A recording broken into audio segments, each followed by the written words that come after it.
या देवी सर्वभूतेषु मां स्कंदमाता रूपेण संस्थिता। नमस्तस्य नमस्तस्य नमस्तस्य नमो नमः। माँ दुर्गा ने क्यों लिया था स्कंदमाता का स्वरूप? पौराणिक कथा। नवरात्रि के 5वें दिन स्कंदमाता की आराधना की जाती है। भगवान शिव और माता पार्वती के पुत्र कार्तिकेय को स्कंद के नाम से भी जाना जाता है। भगवान स्कंद को माता पार्वती ने प्रशिक्षित किया था, इसलिए माँ दुर्गा के 5वें स्वरूप को स्कंदमाता कहते हैं। देवी दुर्गा के 5वें स्वरूप में स्कंदमाता की पूजा की जाती है।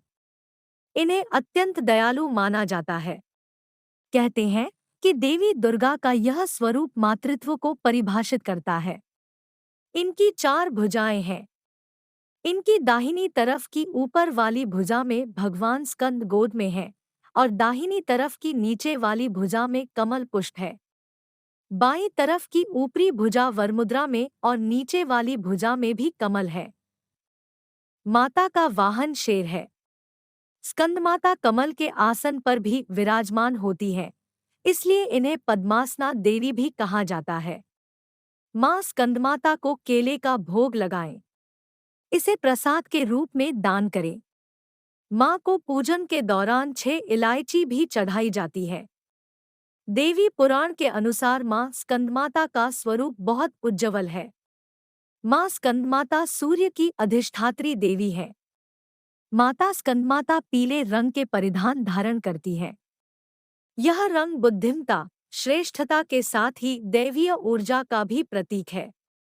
यही कारण है कि नवरात्रि की पंचमी के दिन स्कंदमाता की पूजा करते समय उनके परिधान के लिए यह रंग प्रयोग में लिया जाता है। मां स्कंदमाता की पूजा करते समय भक्तों को सफेद रंग के वस्त्र पहनने चाहिए। वैसे इस दिन कोई भी उजला वस्त्र पहनकर माता की पूजा की जा सकती है। पौराणिक कथा के अनुसार एक राक्षस था जिसका नाम तारकासुर था।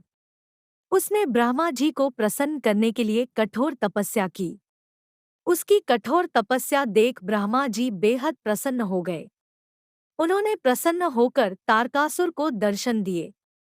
उस कठोर तप से ब्रह्मा जी प्रसन्न होकर उनके सामने आए। ब्रह्मा जी से वरदान मांगते हुए तारकासुर ने अमर करने के लिए कहा। ब्रह्मा जी ने उसे समझाया कि जिसका जन्म हुआ है उसे मरना ही होगा। फिर तारकासुर ने निराश होकर ब्रह्मा जी से कहा कि प्रभु ऐसा कर दे कि शिवजी के पुत्र के हाथों ही उसकी मृत्यु हो। उसने ऐसा इसलिए कहा क्योंकि वो सोचता था कि कभी भी शिवजी का विवाह नहीं होगा तो उनका पुत्र कैसे होगा, इसलिए उसकी कभी मृत्यु नहीं होगी। फिर उसने लोगों पर हिंसा करनी शुरू कर दी। हर कोई उसके अत्याचारों से परेशान था। सब परेशान होकर शिवजी के पास पहुंचे। उन्होंने शिवजी से प्रार्थना की कि वो उन्हें तारकासुर से मुक्ति दिलाएं।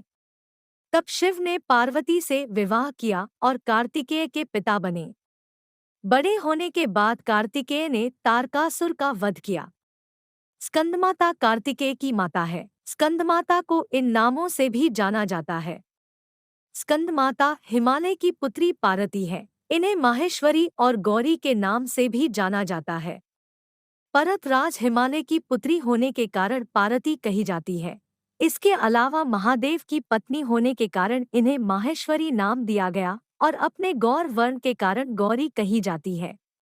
माता को अपने पुत्र से अति प्रेम है। यही कारण है कि माँ को अपने पुत्र के नाम से पुकारा जाना उत्तम लगता है। कहते हैं कि स्कंदमाता की कथा पढ़ने या सुनने वाले भक्तों को माँ संतान सुख और सुख संपत्ति प्राप्त होने का वरदान देती है। जय माँ स्कंदमाता। Thanks for watching.